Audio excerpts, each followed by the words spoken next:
Voilà. Nous sommes plongés dans un contexte évangélique. Nous sommes environnés pour ce matin au travers de louanges, au travers de prières, au travers de témoignages, au travers de choses que pour chacun de nous, nous ne comprenons pas tous. Que pour chacun de nous, il y a des difficultés à saisir une réalité qui ne se voit pas, une réalité qui ne s'entend pas, mais une réalité qui est donnée par des témoignages. Et chacun de nous ici présent, pour ceux qui ont fait des expériences avec Jésus-Christ, avec le Dieu de la Bible, ils vont se rendre compte qu'il y a quelque chose qui s'est passé. Et ils peuvent témoigner qu'il y a une action de Dieu qui s'est manifestée en eux, et que, comme l'a dit par ce témoignage, le corps a été touché. Parfois et souvent, le corps est touché, le corps est guéri. Parfois, souvent, ce sont des états d'âme, des dépressions. Ce sont des combats intérieurs, des angoisses perpétuelles ou des insomnies. Et puis quand Dieu vient dans la vie d'une personne, on ne sait pas pourquoi, le Saint-Esprit met sa main et boum, il y a des choses qui disparaissent d'elles-mêmes. Elles disparaissent, et pourquoi elles disparaissent? Parce qu'on a osé tourner nos yeux vers le Dieu créateur, vers le Dieu de l'invisible. Aujourd'hui, je veux vous parler du Dieu de l'invisible. Je ne peux pas vous montrer Dieu par une image, parce que Dieu est esprit, il n'a pas d'image. Et dans la loi de Dieu, pour ceux qui connaissent la parole de Dieu, il dit « Tu ne te feras pas d'image taillée ». Et c'est aussi simple que ça, parce que Dieu n'a pas d'image. Donc comment peux-tu représenter Dieu, comment peux-tu sculpter Dieu, ou lui donner une forme quelconque, puisqu'il est esprit? Alors c'est très difficile. C'est très difficile pour nous humains, même pour moi, même pour vous les chrétiens. Aussi longtemps que vous êtes chrétiens, ou que vous avez reçu de vos parents, de vos grands-parents, de connaître quelqu'un, de parler à quelqu'un qu'on ne voit pas. De s'adresser à une personne, une réalité, une identité qui ne se perçoit pas à l'œil nu, qui ne se perçoit pas avec l'intelligence. Et aujourd'hui, pour beaucoup d'entre vous, parce que je l'ai ressenti, parce que l'Esprit de Dieu, il est bien plus grand que l'Esprit de l'homme. Il sonde le cœur et les reins.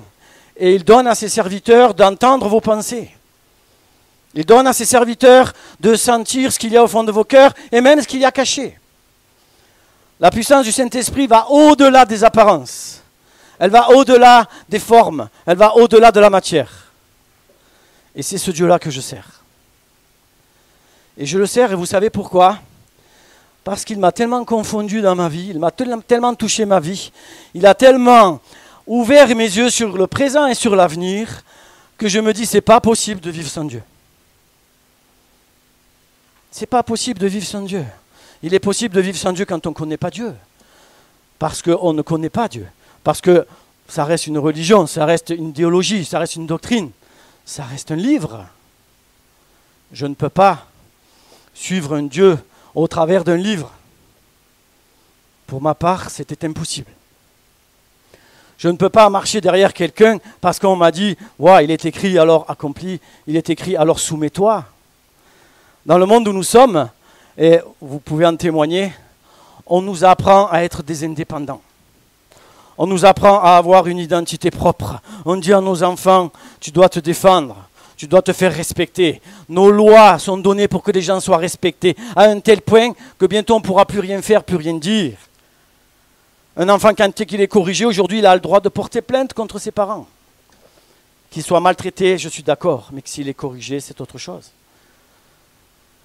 On porte plainte parce qu'il y a incompatibilité d'humeur. Les gens divorcent parce qu'il y a incompatibilité d'humeur. Les gens font des procès parce qu'il y a des injustices mais morales. Préjudice moral. Tu m'as atteint dans ma moralité. Tu m'as atteint dans mes pensées. Alors je me défends. Alors j'interdis à quiconque de m'agresser. J'interdis à quiconque de me dicter mes droits. Alors aujourd'hui, si je viens vers vous, que je vous dis, voici les nouveaux droits qui sont pour vous. Ils sont écrits là. Qu'est-ce que vous allez me dire? Encore un fou.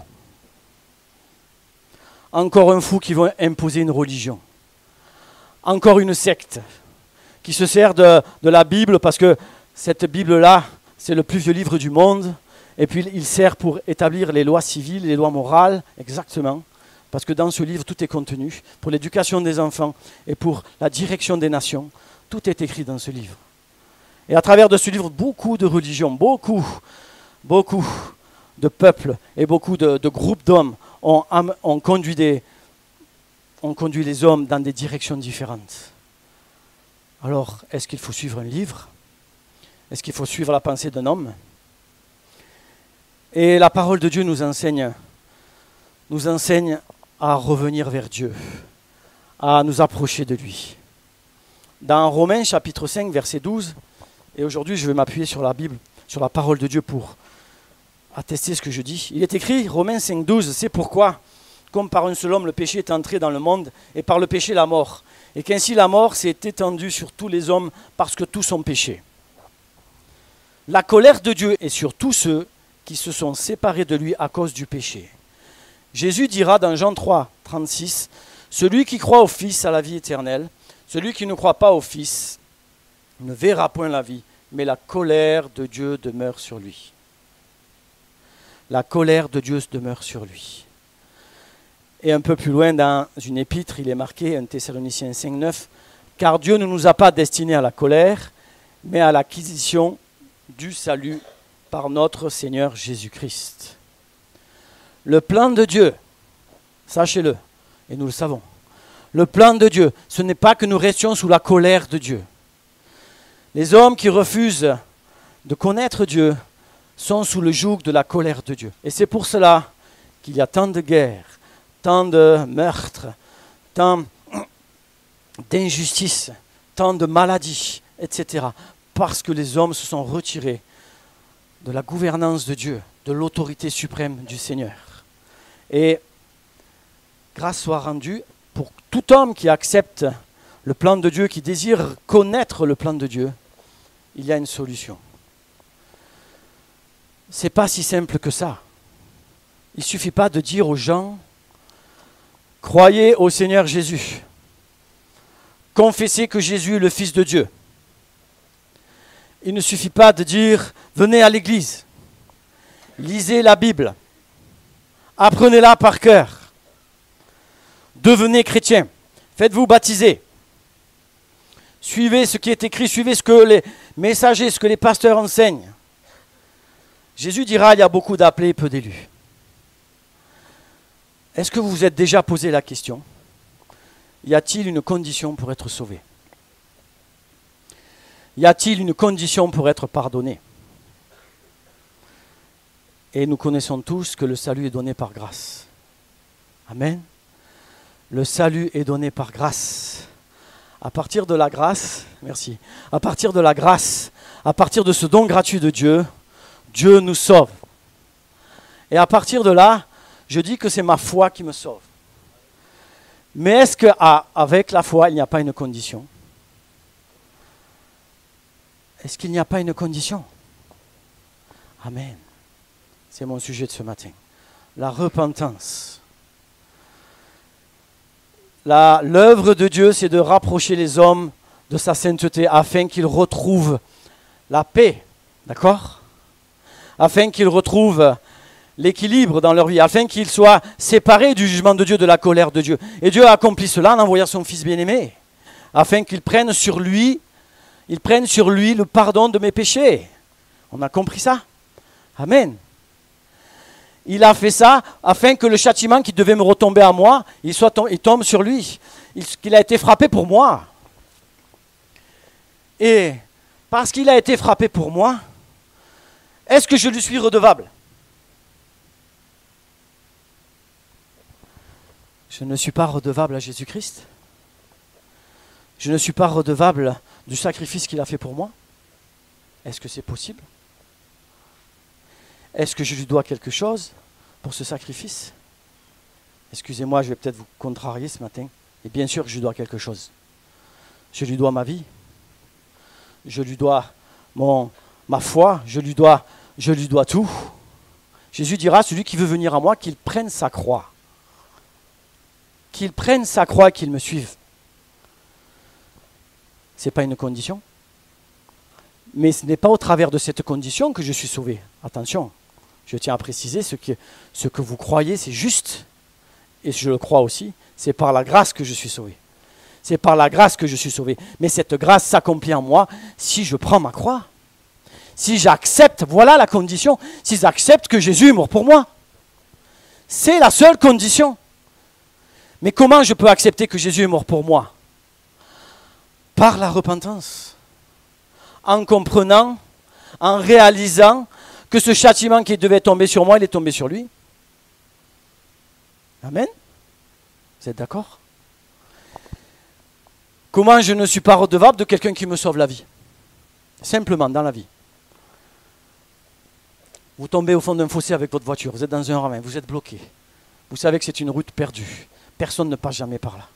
Comme par hasard, il y a un promeneur. Comme par hasard, il y a quelqu'un qui entend vos cris. Qu'est-ce qu'il fait? Il vous regarde, il vous dit, est-ce que tu es un homme bon? Est-ce que tu as été gentil? Dis-moi, raconte-moi ta vie. Non, tu ne mérites pas que je te porte secours, il s'en va. Non. Il vous voit dans la détresse. Il ne se pose même pas la question si vous êtes un meurtrier. Il ne se pose même pas la question qui vous êtes. Il ne se pose pas la question si vous êtes un prisonnier évadé. Il ne se pose pas la question, peut-être il va sauver un assassin qui va vous égorger après. Il ne sait pas. Première des choses, premier réflexe, il appelle le secours. Il appelle les secours pour que la personne sorte de son état. C'est ce que Jésus a fait. Et la personne qui est secourue, la personne qui est sauvée, ne doit pas-elle avoir de la reconnaissance pour cette personne? Est-ce qu'il serait normal d'avoir de la reconnaissance pour cette personne? Non? Vous pensez? Eh bien, c'est ce que Jésus demande. Est-ce qu'il est normal que nous ayons de la reconnaissance envers le Seigneur et le Sauveur?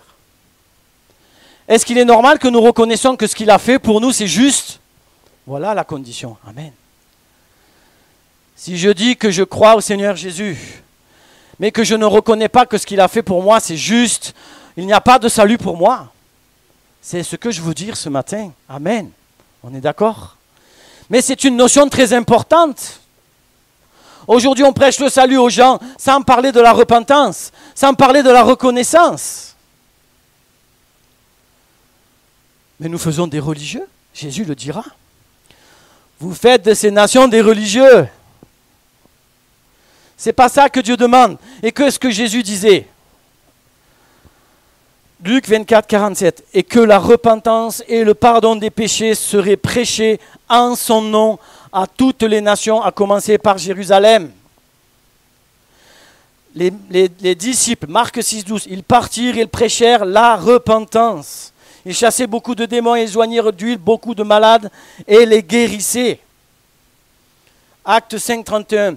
Dieu l'a élevé à sa droite comme prince et sauveur pour donner à Israël la repentance et aux nations la repentance et le pardon des péchés. Il ne peut pas y avoir de salut sans repentance. C'est capital. Nous devons crier à Dieu pour qu'il y ait un esprit de repentance sur l'Église, premièrement, et sur le monde. Je ne veux pas faire de vous des religieux. Je ne veux pas faire de moi non plus un religieux, je refuse ça. Je ne suis pas capable d'obéir à une loi. Je vous assure, je ne suis pas capable. Qu'est-ce qui me rend capable d'obéir à une loi? Une réelle conviction. Vous êtes d'accord? C'est une réelle conviction. Comment je fais pour avoir une réelle conviction? Paf, je suis frappé de plein fouet. Je suis convaincu. Je suis convaincu que dans la direction où j'allais, ce n'était pas la bonne. C'est parce que je suis convaincu, je me repens. Repens, ça veut dire faire demi-tour. Et oui, c'est ça la repentance. On voit toujours par la repentance des gens qui se flagellent, des gens qui se crucifient, mais ce n'est pas ça la repentance. La repentance, c'est d'abord une réelle conviction qui vient pénétrer notre cœur, qui vient pénétrer notre esprit et qui nous donne de changer de direction. Non, c'est fini. Je n'irai plus dans ces lieux de débauche. Non, c'est fini, j'ai compris. Je ne toucherai plus à ça, ça me détruit, j'ai compris. Ça me fait du mal. Ce qui me faisait du bien un instant détruit ma vie. Non, c'est fini. Je décide de faire demi-tour. Je décide de ne plus marcher avec ces hommes ou ces femmes qui m'entraînent dans la violence, qui m'entraînent dans l'adultère, qui m'entraînent dans la drogue et qui me font du mal. Non, c'est fini. Pourquoi je peux dire non? Parce que j'ai été convaincu. Parce que j'ai compris que c'était mal. Pourquoi on met les gens en prison? Pour qu'ils comprennent ils sont châtiés. Vous savez, la prison, c'est pas facile. J'ai entendu beaucoup de témoignages de personnes qui sont sorties de prison. Eh bien, ils disaient, plus jamais je veux revenir en prison. Plutôt mourir. Plutôt mourir. Et le châtiment qu'ils recevaient leur donnait de se repentir. Pour beaucoup, c'est une œuvre de repentance. La prison est utile pour beaucoup. Il ne faut pas le nier. Le châtiment qu'ils ont reçu, cette correction qu'ils ont reçue, les a poussés à la repentance. Et c'est ce que Dieu fait dans sa colère. Quand il est dit que nous sommes sous sa colère, nous sommes sous son châtiment, c'est pour nous amener à la repentance, à la conversion, pour nous toucher, pour faire le premier pas. Jésus a dit, celui qui vient à moi, je ne le rejetterai pas. Première des choses à faire, venir à Jésus. Pierre dira dans son message, repentez-vous donc, acte 3, 19, et convertissez-vous pour que vos péchés soient effacés. Waouh! Repentez-vous et convertissez-vous pour que vos péchés soient effacés. Ce n'est pas une condition, ça? Parce que, je conclus, il le dit plus loin, parce que vous mettez votre foi en Jésus-Christ. Ce n'est pas parce que vous faites des bonnes œuvres ou parce que vous voulez vous racheter que vos péchés seront pardonnés. Il faut aussi comprendre. C'est parce que tout simplement, j'ai décidé de suivre Jésus-Christ. Mais pas simplement pour le suivre. Il a dit, pour recevoir le pardon. Je vais plus loin. Est-ce que le pardon est une source de délivrance? Alléluia. Pourquoi Dieu veut qu'on se repente? Pour qu'on soit pardonné, pour avoir cette source de délivrance. Qui veut être délivré aujourd'hui? Ou qui ne veut pas être délivré? Qui peut dire, moi j'ai besoin de rien? Et Jésus dira, je ne suis pas venu pour les bien portants, mais je suis venu pour ceux qui sont malades.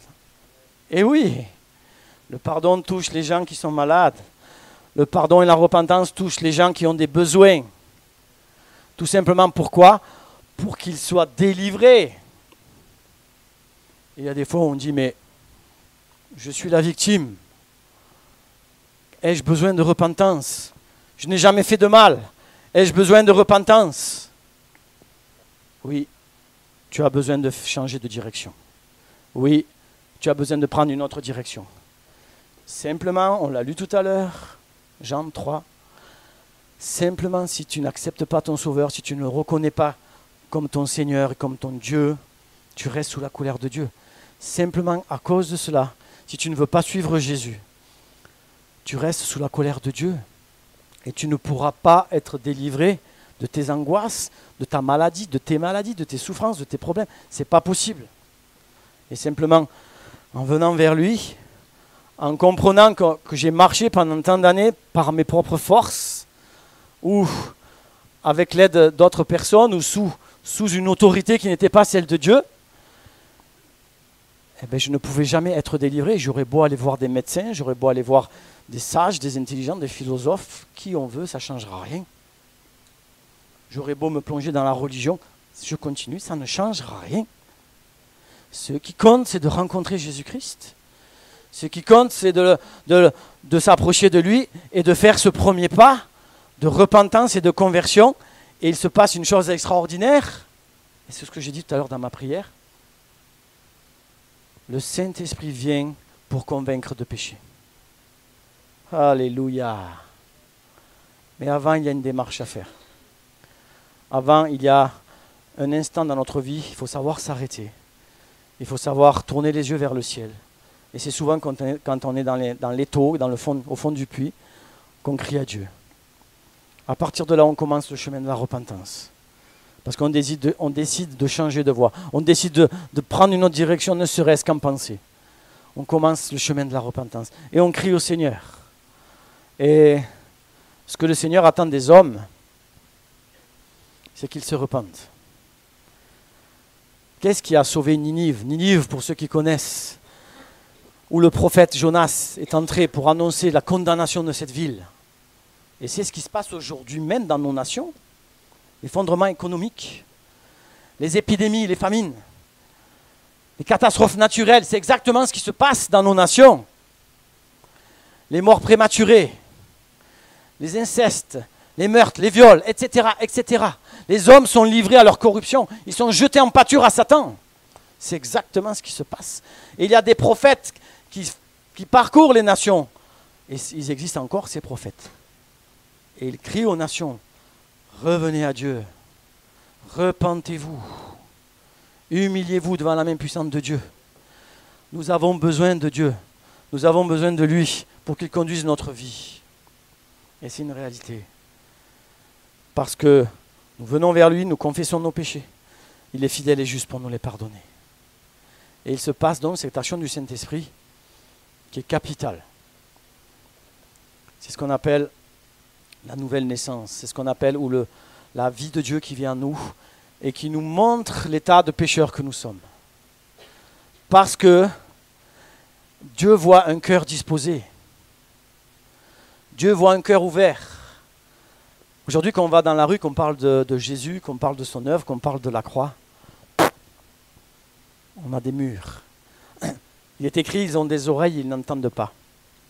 Ils ont des yeux, ils ne voient pas. Ils ont besoin de signes pour comprendre. Les signes, c'est vous, c'est moi. Les signes, c'est la puissance de la parole de Dieu en action. Comme on a entendu tout à l'heure, un témoignage de guérison, de délivrance. Les signes, c'est ce qui dépasse l'entendement. Dernièrement, je priais pour que Dieu me donne de comprendre cette parole. Comment on fait pour parler à des gens qui n'entendent pas? Et le Seigneur, vous savez ce qu'il a fait? Il a envoyé des sourds dans l'église. Incroyable. Hein? Quand je les ai vus arriver, j'ai dit, j'ai pas fait la relation tout de suite. Et je demandais tout le temps au Seigneur, montre-moi comment on fait. Et donc, ils se sont approchés et on a commencé à les connaître. J'ai commencé à les suivre. On a commencé à parler avec eux. Je me disais, mais c'est pas possible. Comment on fait pour communiquer? C'est quoi qui communique? C'est le langage des signes. Alléluia. Vous êtes un langage des signes. Alléluia. Vous pouvez parler aux sourds. Alléluia. À ceux qui ne vous entendent pas. Spirituellement. Parce que vous êtes un signe. C'est pas beau ça? Alléluia.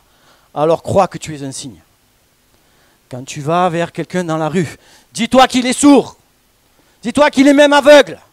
Mais tu es un signe. Gloire à Dieu. Et je ne m'attends pas à le convaincre avec mes mots. Je m'attends à le convaincre avec des signes.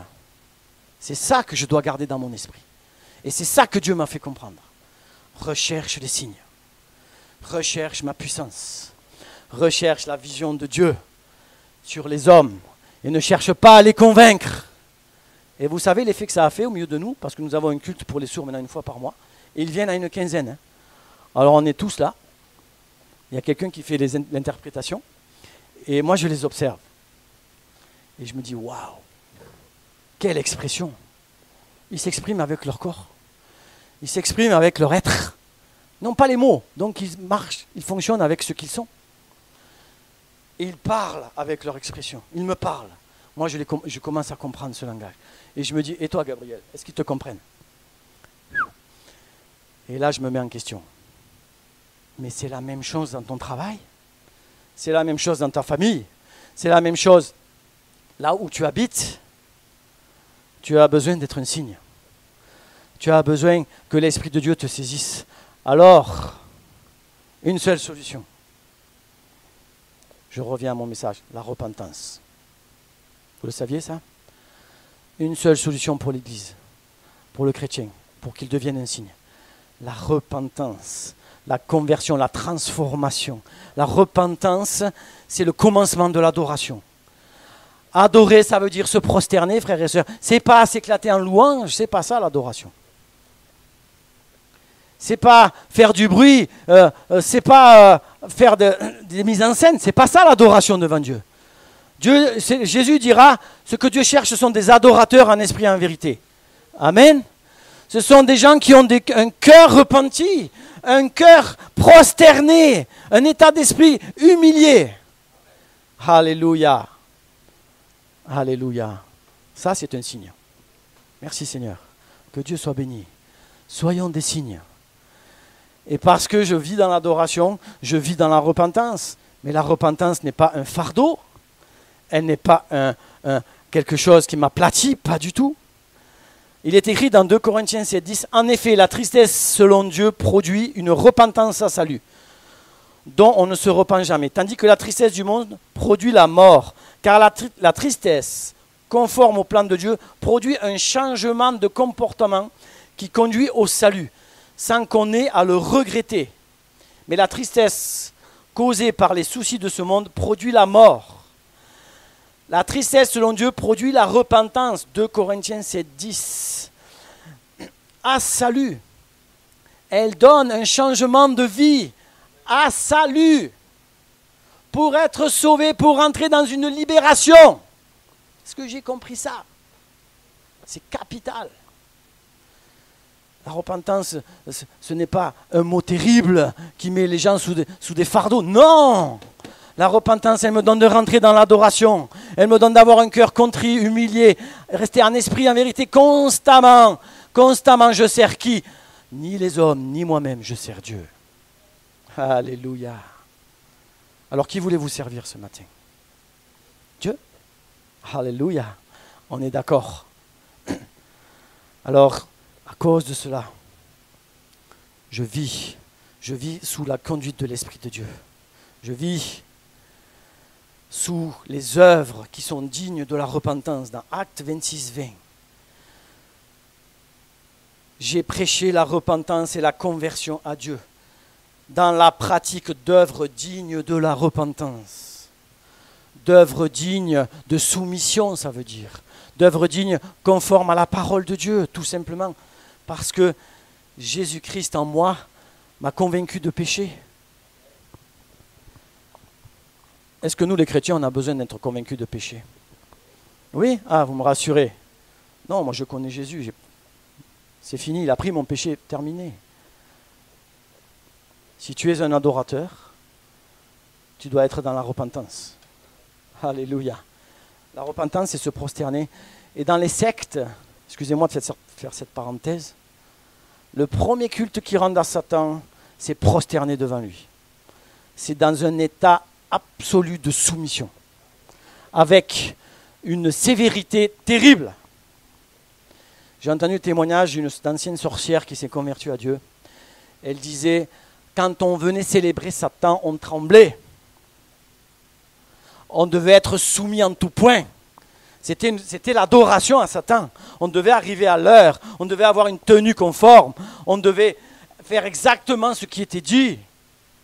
On était à plat ventre devant Satan. On ne pouvait pas rester debout. On devait adorer. Et adorer, ça commençait par là. Par des signes extérieurs, mais aussi par une attitude de soumission totale. C'était une sorcière. Elle vivait dans la peur. Elle vivait dans les angoisses. Elle vivait dans les coups. Parce que son maître était le diable. Et quand elle a rencontré Jésus, c'est l'amour de Dieu qui l'a touchée. Laissez-moi aller plus loin. Elle a compris que Jésus l'aimait. Elle a compris que Jésus ne voulait pas la tenir sous un joug, sous une pression. Et elle a réalisé qui était Dieu et qu'elle ne servait pas le bon maître. C'était facile pour elle de croire en Dieu puisqu'elle savait que le Satan existait. Donc son combat, c'était de démolir les chrétiens et l'œuvre de Dieu. Donc elle savait que Dieu existait. Mais elle pensait que Satan était le plus fort, parce que c'est ce qu'on lui a toujours dit. Et elle a compris. Elle a compris que Satan n'était pas le plus fort, parce que quand Jésus est venu à elle, quand il s'est présenté à elle, il a touché dans son cœur.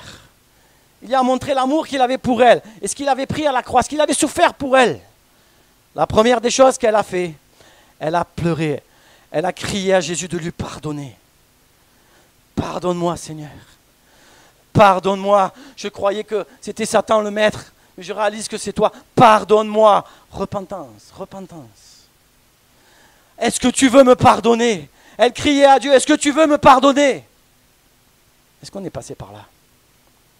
Alléluia. Il faut passer par là. Ah, elle vient de loin, ok. Mais est-ce que nous avons des choses à nous faire pardonner?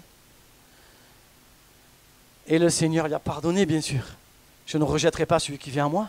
Alléluia, quelle grâce. Mais la première condition, ça a été de crier la repentance. Ça a été de reconnaître qu'elle est un pécheur. Le salut vient parce que je reconnais. Et à partir de là, le Saint-Esprit l'a visité. Et il a montré exactement sa vie. Il a convaincu vraiment de péché. Elle a compris vraiment qui était le Seigneur. Elle a dit aujourd'hui, maintenant, c'est toi que je sers. Et elle fait des ravages dans le monde du diable.